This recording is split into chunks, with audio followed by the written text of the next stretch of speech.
of vaginal dryness. So if this is the first time that you are catching one of my videos, welcome. My name is Dr. Alex Rosa, and I'm an expert in intermittent fasting and all things metabolic health. I'm the founder and creator of Spice and the 90-Day Metabolic Makeover. And you might be wondering, Dr. Alex, why are you talking about vaginal dryness? Well, because the actual physiological conditions that can contribute to vaginal dryness are high blood pressure and type 2 diabetes. And some of the medications that are prescribed for type 2 diabetes and high blood pressure can also have a huge impact on your vaginal health. So that's why I'm talking about it. But again, I'm going to cover 5 common causes today. So the first one, let's get into it, is estrogen, the hormone. So low levels of estrogen can naturally decrease the elasticity, the lubrication that you have down there.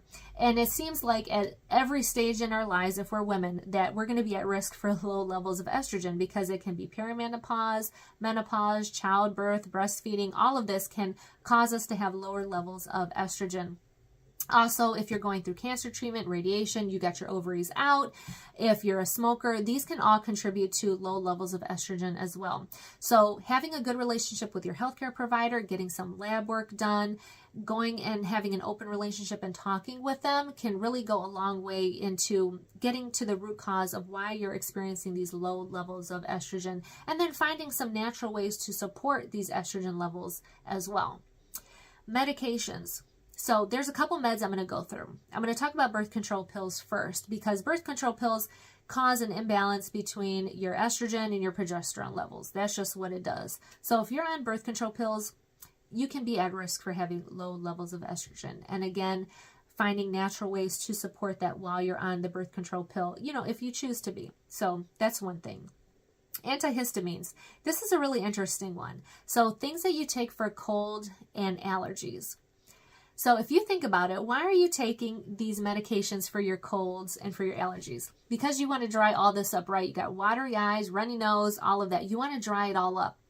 Well, what else is it going to dry up? It's going to dry up your vagina as well, because it dries up the mucous membranes, the lining, and it's going to do the same thing to your vagina. So if you routinely take allergy and cold meds and wondering why you have a dry vagina, this is why, because of this.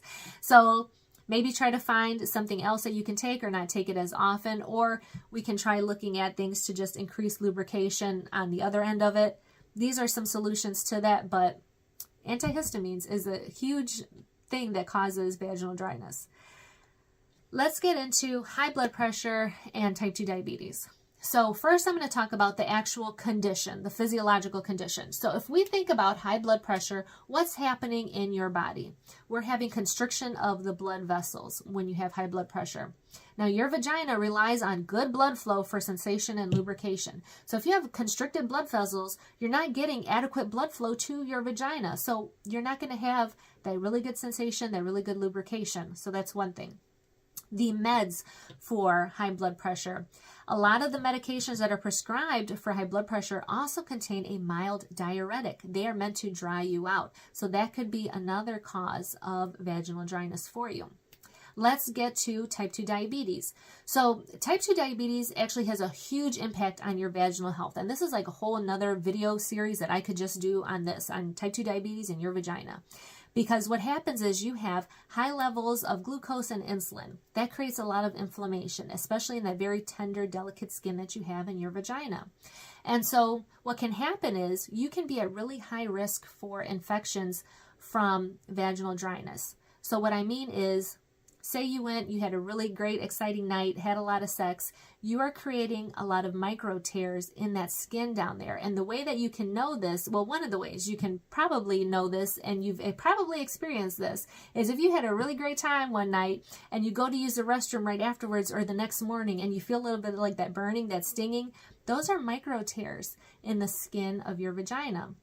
And where the risk comes in is that if you are type 2 diabetic, you have poor wound healing as it is. And if you have high levels of insulin, high levels of glucose, then those little tears are at risk to become infected. So that can put you at risk right there.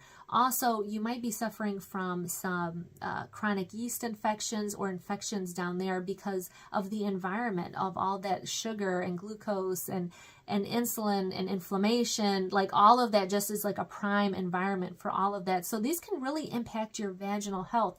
And so that's why taking care of your type 2 diabetes and trying to reverse it or lower your insulin levels and lower your blood sugar is so important. It's important to your vaginal health to keep it healthy, to decrease that vaginal dryness, all of that. That can go a long way into making things more enjoyable for you and, reducing your risk for infections and all of that. So that's something to consider when you think about that, okay? Let's get into emotional. So we're in our third one right now. Emotional or psychological.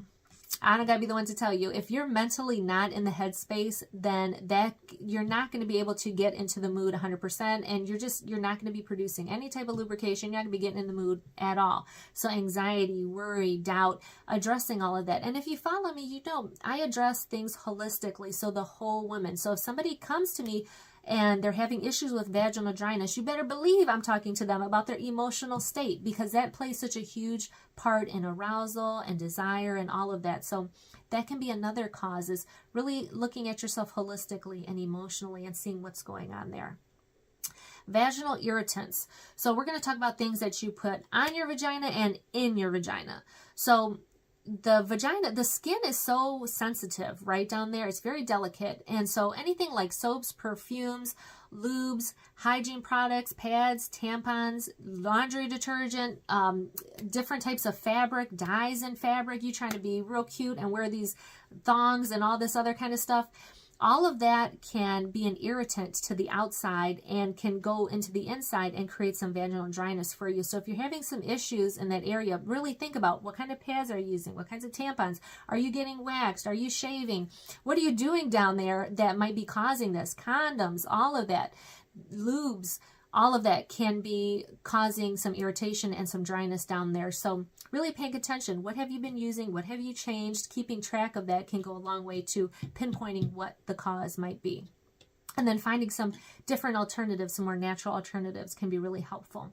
And then lastly, can be just some other skin conditions. So this is where, going to the doctor, going to your OBGYN, getting checked out routinely can go a long way for your vaginal health. And looking for like dermatitis, skin inflammation, anything on the outside or on the inside that could be leading to vaginal dryness related to some type of skin condition. That's where you really want to pinpoint that and really work with the healthcare provider so that they can let you know what's going on down there. But also knowing your vagina and knowing what's normal for you and not normal for you. So getting comfortable with your body and knowing what it looks like. It's so important to taking care of your body, knowing what your normal is, so that way when things start to change, you know where it's going, what direction it's going, okay? So these are just the 5 common causes of vaginal dryness. And if you found this video helpful, I really hope so. But if you found it, definitely shoot me a private message. I know that this type of, topic information is not something that you want to publicly be liking and sharing and all of that stuff. So if you did find it helpful, then feel free to reach out and let me know how it was helpful for you. What did you learn? And what other problems are you experiencing that I can make some more videos about that would be helpful for you? Okay, so like I always say, for a balanced life, just add spice.